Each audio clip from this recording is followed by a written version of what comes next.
Hello, everybody's welcome.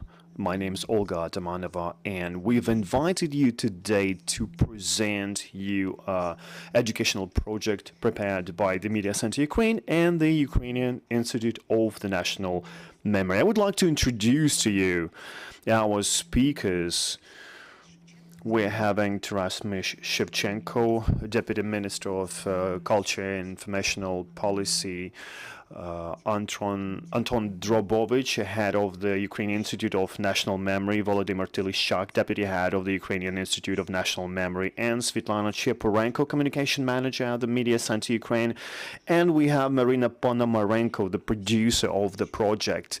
You all know that with the start of the full-scale invasion, foreign interest in our country has increased significantly. A large number of Western journalists, media people came to Ukraine to cover the war, but experience has shown that often people, including international media, lack knowledge about the cultural and social, historical context of the war, and it was largely affected by Russian propaganda, including outside of Ukraine. So we're here to debunk the myths and tell people the truth about ruscism. I'm giving the floor to Svetlana, the person behind the project. Tell me more about it. What is the format, and what are your first products? Hello, everyone.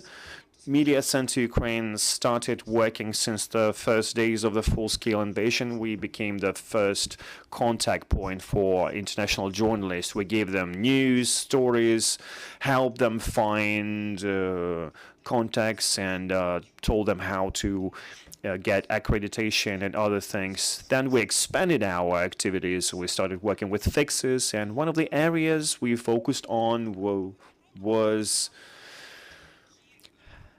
half promo, half product oriented activity that provides people with social and historical context.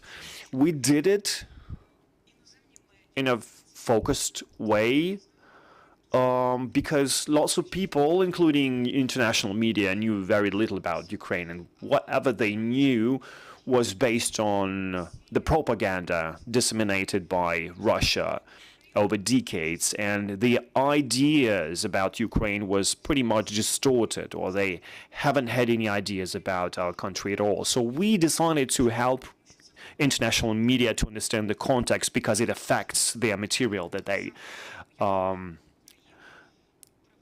produce. We want them to have the true unbiased opinion about Ukraine, not affected by Russia. And our project was pretty much ambitious.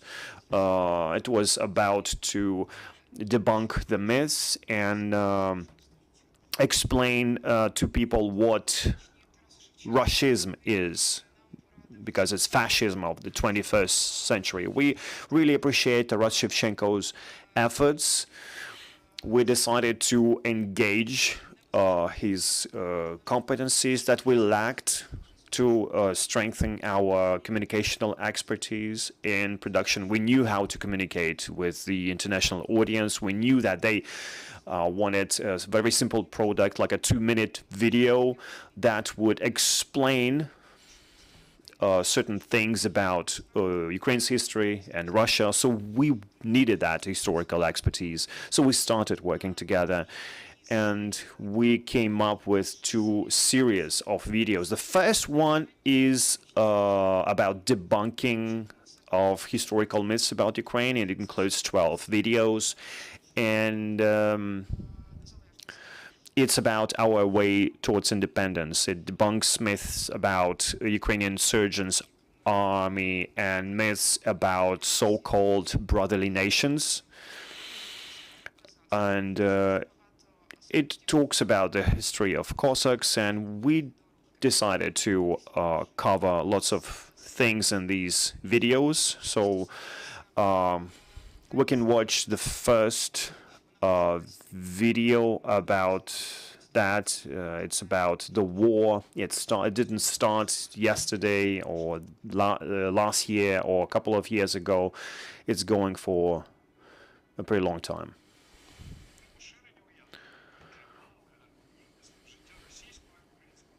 В межах однієї держави протистоянню українців і росіян щонайменше одне століття. Все почалося наприкінці Першої світової війни. Тоді національні рухи скрізь по Європі почали будувати власні держави. Серед цих рухів були і українці. 1917 став роком сплеску українського руху. Він призвів до створення і проголошення незалежності Української Народної Республіки та об'єднання у єдину державу українських земель, які до того були розділені російсько-австрійським кордоном. Проте на початку 1920-х років більшість України окупували більшовики. Більшовицькі лідери сформували СРСР та проголосили створення маріонеткової Української Соціалістичної Радянської Республіки. Окупанти принесли українцям геноцид голодом, червоний терор, знищення еліт, масові депортації та ув'язнення у таборах. Але це не зупинило українців у боротьбі за свої права і власну державу. За незалежну Україну воювала Українська повстанська армія, а права українців у мирний спосіб відстоювала правозахисна Українська Гельсінська група та інші дисиденти. 24 серпня 1991 року Україна відновила свою незалежність. Проте марення Росії про імперію та повернення України не зникли. Військовій агресії Москви проти України передувало десятиліття провокацій та економічних воєн. Спочатку українці відстояли демократію під час Помаранчевої революції, а під час Революції Гідності – європейський вектор руху. У 2014 році, після падіння режиму Януковича, Кремль розпочав проти України гібридну військову агресію. Її першим етапом стала тимчасова окупація Криму та дестабілізація ситуації у південних та східних областях України. Російсько-українська війна на сході України тривала 8 років. Проте Путін не зміг підкорити Україну і повернути її у сферу свого впливу. 24 лютого 2022 року Росія зважилася на широкомасштабне вторгнення в Україну. Лише тоді світ побачив, яку загрозу становить Росія для міжнародного порядку, установленого з часів Другої світової війни. Я хочу окремо подякувати Антону. I would like to express my appreciation to Anton, who defends Ukraine, not only on the historical and scientific front line. He defends Ukraine with weapons in his hands, and he spent several days. He was back from the front line, and he to produce that video, and then he went back again. The second series of videos about Russism, the concept of Russian. It consists of 10 videos. The first video is about what Russism is. The rest of them will cover different aspects of Russism. Why it's important? Because the 2nd of May 2023, Ukraine officially recognized that Russian is a state ideology of Russia, and we wanted this to be accepted on the national level. And I think these videos will explain what Russism is bringing to the world. Can one comprehend the brutality with which the Russians are destroying Ukraine? What should one call the phenomenon that manifested itself in the massacre of Bucha, in the graveyard city of Mariupol, or the mass burials of Izium? The word Russism is the most precise name for the present-day Kremlin ideology.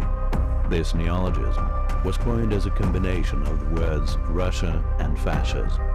It is a quasi-ideology which took shape in Russia as a reaction to the collapse of the Russian Empire and the USSR. Russism, just like any other authoritarian ideology, is full of internal contradictions. Its characteristic features include distorted interpretations of religious values, instrumentalization of history and culture, the idea of a special mission of the Russian nation, imperial nostalgia, revanchism, a cult of the leader, xenophobia, and the intolerance of otherness. All that is actualized in aggressive propaganda and leads to crimes against humanity. Russism camouflages itself to be perceived as an expression of orthodox spirituality, of the grandeur of Russian culture. Some time ago, the free world condoned a bloody onslaught of Russism. It was not stopped when Russians were committing war crimes in Moldova, Georgia, Chechnya, and Syria. But now, the humankind must open its eyes and help Ukrainians stop the spread of ruscism. Because this is not just a threat for Ukraine, it is a threat for the entire world.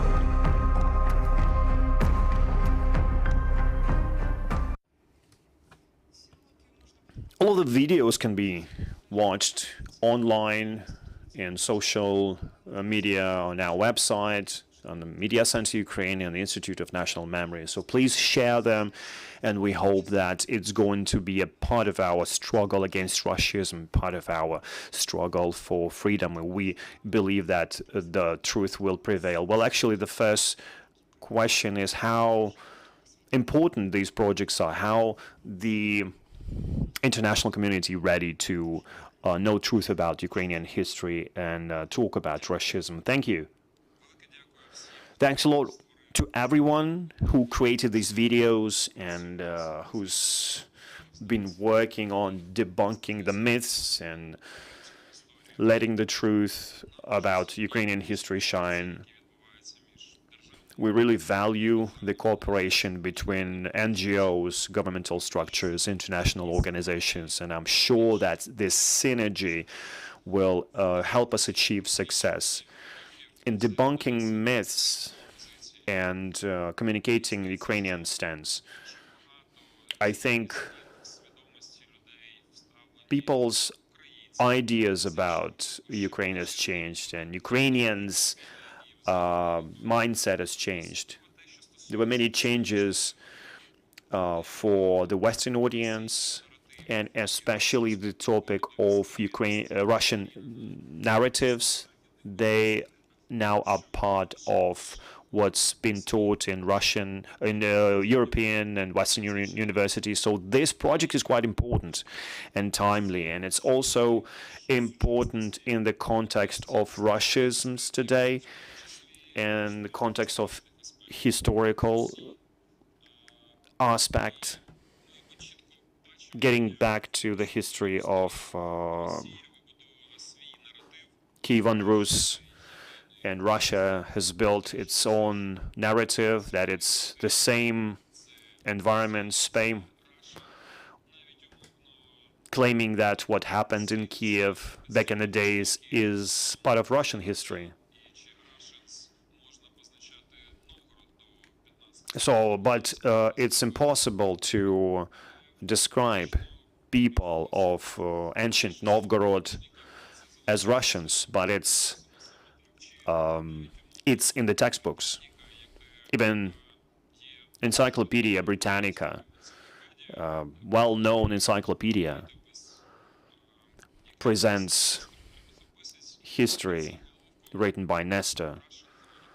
They call it Russian Chronicle. They provide other alternative names, but the title of the article is called the Russian Chronicle.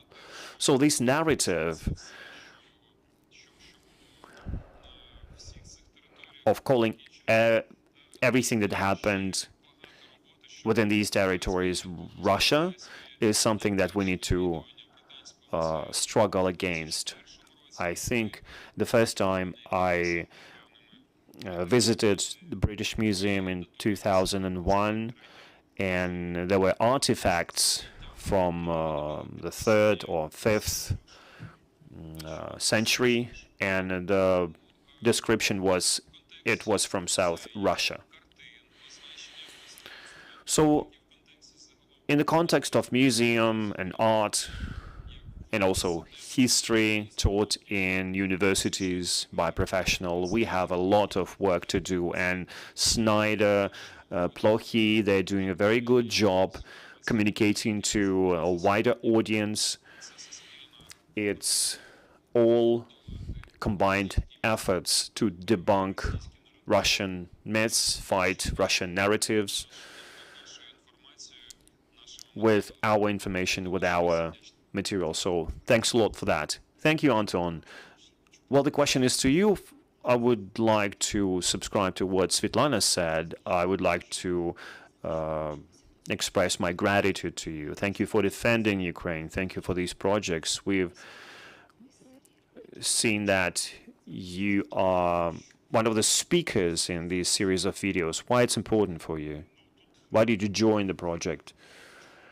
Well, I need to provide a short background. The Ukrainian Institute of National Memory is the only one in Ukraine, maybe even in the world, where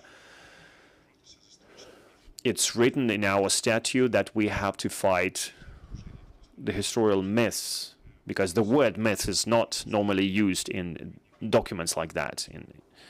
I taught mythology in the university, and I was a bit surprised that there is an institution that works with myths, and I was quite lucky. We are quite lucky because we are living in a world where people are based on myths in decision making, and it's quite interesting. It's quite an interesting phenomenon. They study it in Oxford. It's related to post-truth, with populism, with propaganda. And it happened that in Ukraine we have this mandate, and there is a historical context, just like Taras said. And we've been living in the shadow of the Russian Empire. It was a huge, powerful empire. Now it's dead. But this body bothers Russia very much, and they've been poisoning cultural environments and historical space of other nations like Belarusians, Caucasian nations, Chechens, Poles, Baltic nations, has suffered a lot from this empire. And it left blank spaces in people's memory, and it's filling it with myths and propaganda, and we have a lot of work to do. By the way, it explains the existence of institutes like ours, archives, museums all over Europe. So institutes like that are located all over the world. So this is what we need to do. And it's evident that even being on the front line, I'm getting back to your question, I couldn't help but feeling responsible for that institute. Like Taras is responsible for this informational component. Well, it's a question whether this so-called informational front line exists, but it's definitely relevant in our work, and he created a product because this product fights propaganda. So there's a war going on. There's a real war on the front line, and there's an informational war. And there's a war going on, war for freedom, for the right to be yourself. So that's my question. That's my answer to you. It was a pretty hard thing to organize, but thank you for your flexibility, for your patience. Actually, we have good professionals in our structures that conduct scientific work, and my colleagues were ready to produce the second part of the video when I joined the army. So I'm really thankful to the colleagues, and I just wanted to highlight other people's work. There are lots of people who are concerned, like it's been a long time and nobody did anything. Russians are spreading their propaganda. Let's debunk it. But it's a road to nowhere. There's no point in commenting Russian narratives. So yes, we took topics that were affected by Russians, but we created a product. that provides a very specific agenda. We are orienting at historical truth. Of course, it's impossible to cover everything in a 5-minute video. You can't talk about all problems for Ukrainian insurgents during Second World War and after Second World War. So, but we came up with our product, not just a reply to a Russian product, but as a separate thing that, as a series of videos that any person can watch and contemplate on. Yes, of course you can sigh and be concerned and criticize, but if you don't create a specific product, it will always be an ongoing dialogue or comment of the weakest. We don't have the right for that. We can only come up with initiative on the front line. We need strategic victories and high quality products in this informational war for freedom, for truth. Let's not forget that Russia couldn't find an actual excuse for that war. So they came up with fake excuses, and they believed their lies since Catherine the Great. And they just decided to use it as an excuse. So historical truth is a very big part of that war. Thanks a lot for that project. Thank you, colleagues. Thank you, Victoria. Thank you, Volodymyr, our communication team and scientists that did a good job packing this huge amount of information in the form of this product. So they covered a lot, but at the same they make it concise and easy to view. Hopefully the community will appreciate our efforts. Of course, we are open to for criticism, but if you criticize, please do something yourself. We are ready to inspire you. Thank you. Volodymyr, let's talk about the story behind it, the script. How did you create the videos? How did you select topics for these videos? Hello, thank you for your question. That's true.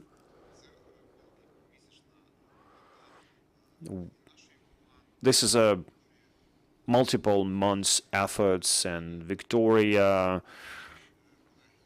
both Victoria's and our colleagues from the media center, we really have been working for a couple of months on that, but we didn't do it from scratch. Actually, majority of these materials that the videos are based upon were created by us previously. The series about ruscism was our joint idea with the media center.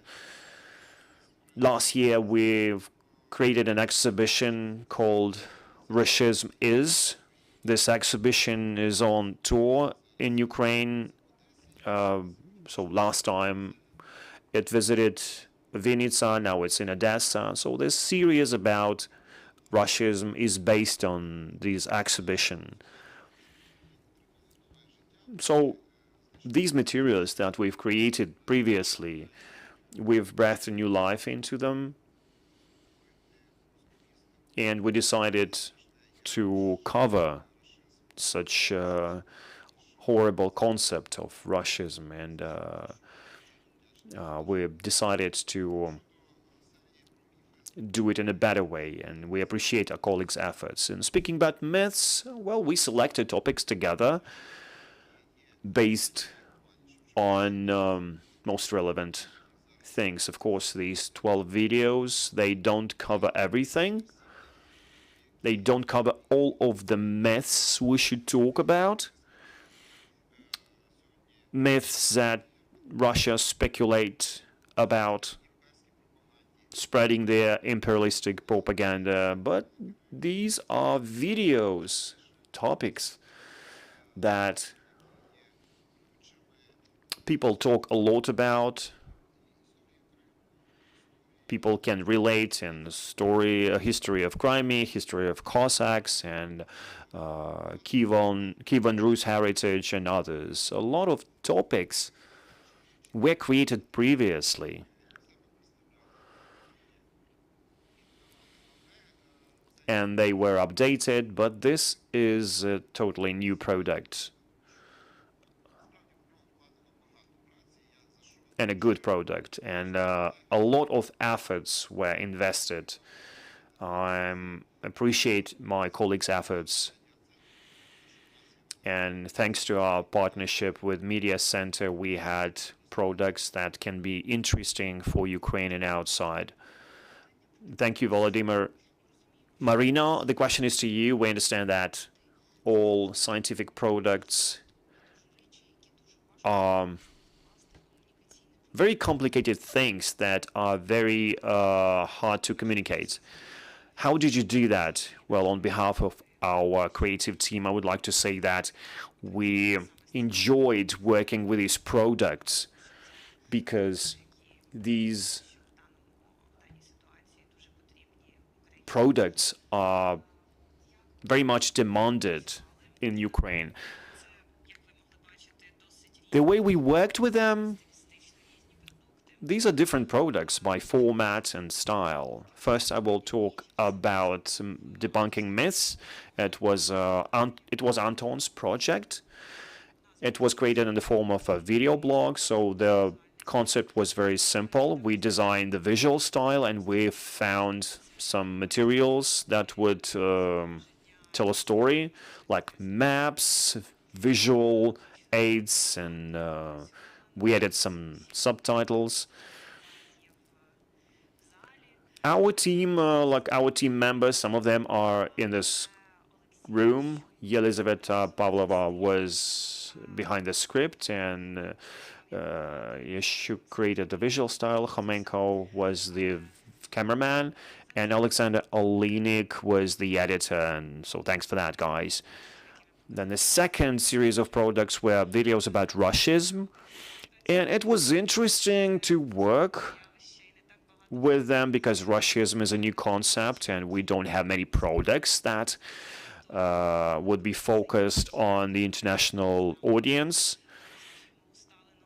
because there is no recognizable video style or images that illustrate this concept. So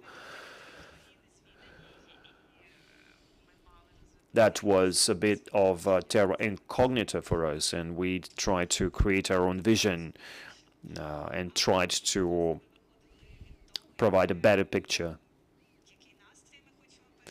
And we started with thinking about what would be the right mood for it, like gloomy,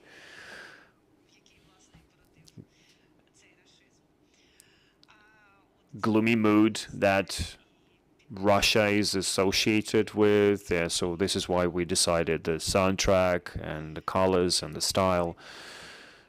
We didn't want to create literary illustration for our narratives. We wanted to find artistic images that could tell the story.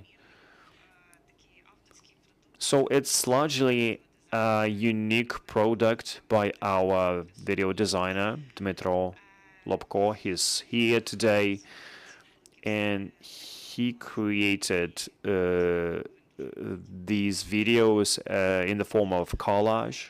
He likes it very much, and he works with this technique, and I would like to quote him. So he said, "Macabricity of Russian senses crystallized the design of these videos." So I really like the way he put it.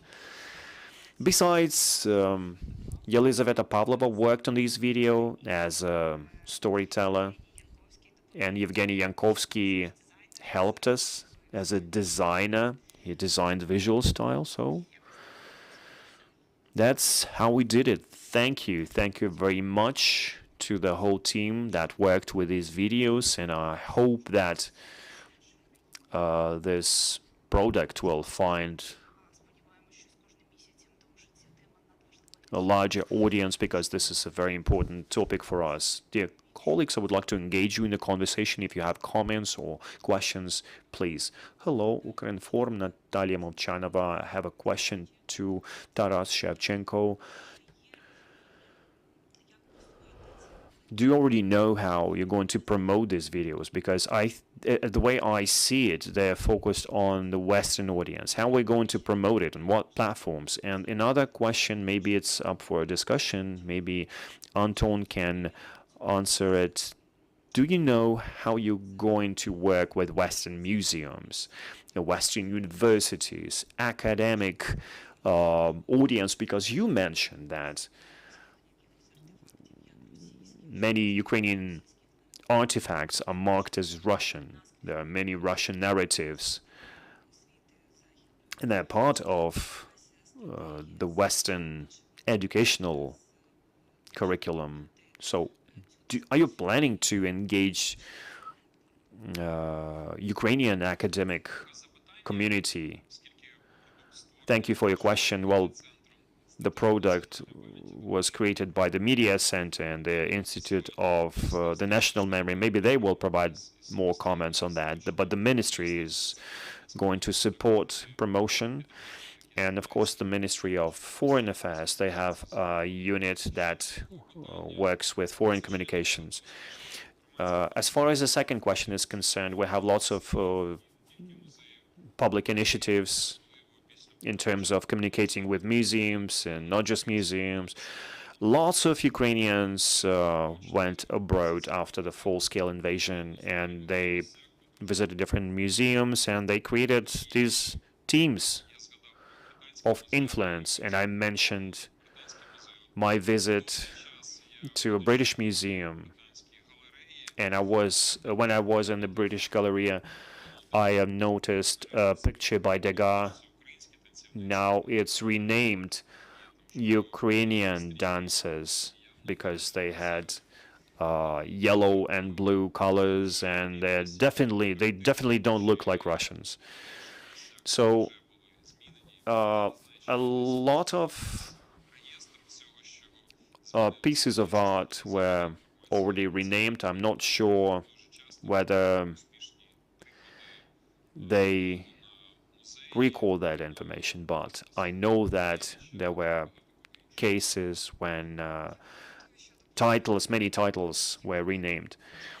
So speaking about promotion, we will publish some of the videos on the Institute of National Memory's website. Also, we will be supported by the Ministry of Culture and the Ministry of Foreign Affairs, but when both series will be out, the one about the myth debunking and ruscism, we would like to create a playlist and propose it to different educational platforms in Ukraine and beyond. We think that it will be an interesting product for foreigners, and so we'll see how it goes. Thank you. And well, traditionally our algorithm in the Institute is such that we're using all of the resources, media resources that are quite developed compared to the official governmental resources. So we advised to all of diplomatic missions and foreign communities to promote these videos. But why we are talking at this conference about it, we want to expand our audience. And so I'm asking you to please share these videos. If you know people who are wondering, who want to know more about the history of Ukraine, you can just send the link to them.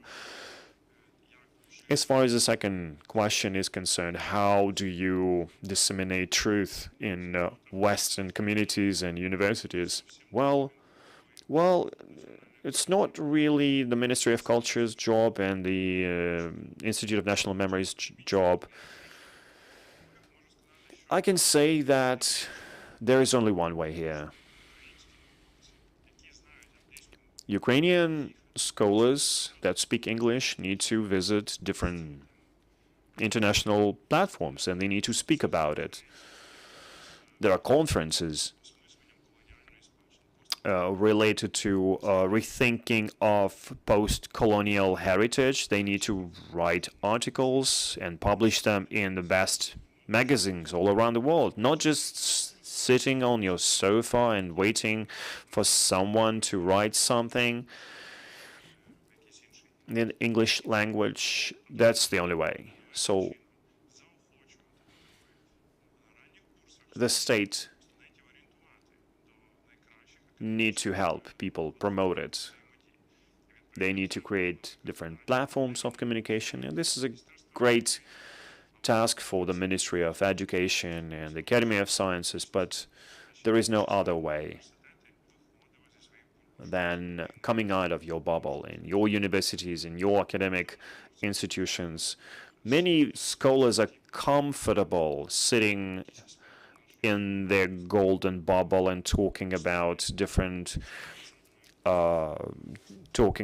historical aspects without publishing anything in the English language. If we are talking about engaging people from outside, you have to do something, not wait until someone comes and invites you. That's hard work. And it takes 20 years for a scholar to be trained and educated. That's a great investment and great responsibility. It's not going to be easy. Taras Shevchenko is not going to issue an order, do this and do that. This is what Ukrainian scholars need to do. That's not the way it works. That's personal responsibility of scholars, and I'm talking about personal responsibility. Maybe as a society, we'll be able to ask them, how many scholars did you send to the conference? How many archive missions did you fund in Poland and other countries? And we can ask questions to the Ministry of Education. I'm not criticizing, because we can be criticized too. It's about direction. That's the way I see it. Thank you very much, Anton. Chris. Media. As someone who studies disinformation, history is one of the major areas that they stump the West in offering support for Ukraine. So this is a very, very important thing to get right.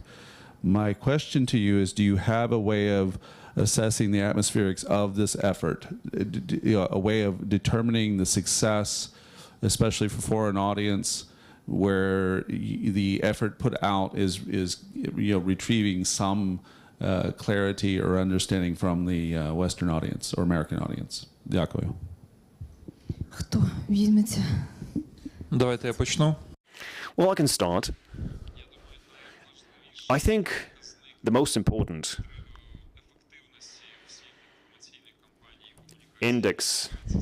efficient index for our communications and campaigns is the level of support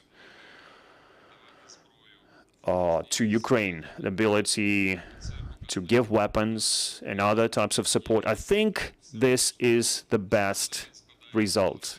Of course, it doesn't just consist of information campaigns. It consists of different factors. It's about what the government and the president does, and that's what is published in Ukraine and beyond. And we've been discussing with Western journalists about the way they're going to film hostilities. But so far, this is the best way to assess our work, the level of support to Ukraine. Well, speaking about the technical part of your question, about assessment, well, we have subscribers, we have views, the number of views for our videos.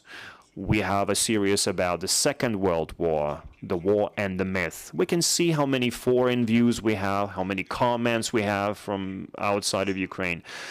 Another index is mentioning of Ukrainian projects. Some people view these videos, and we can do a media analysis next year and trying to determine how many mentions we got in the context of this project. We can measure the tone of these mentions. We can measure how many discussions they had.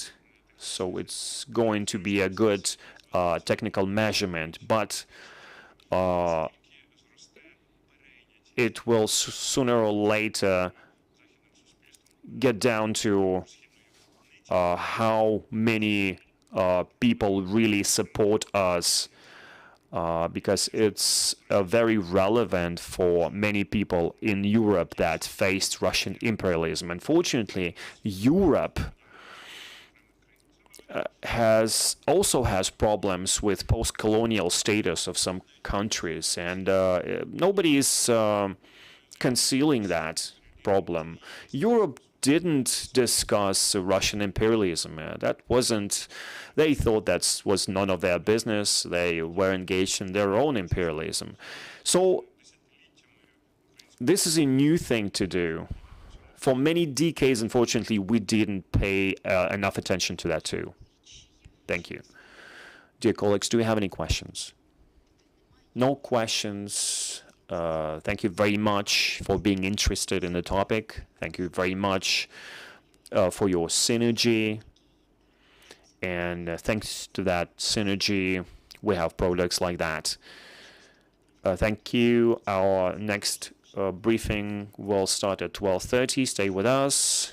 Let's work for our victory. Thanks to our armed forces. Glory to Ukraine.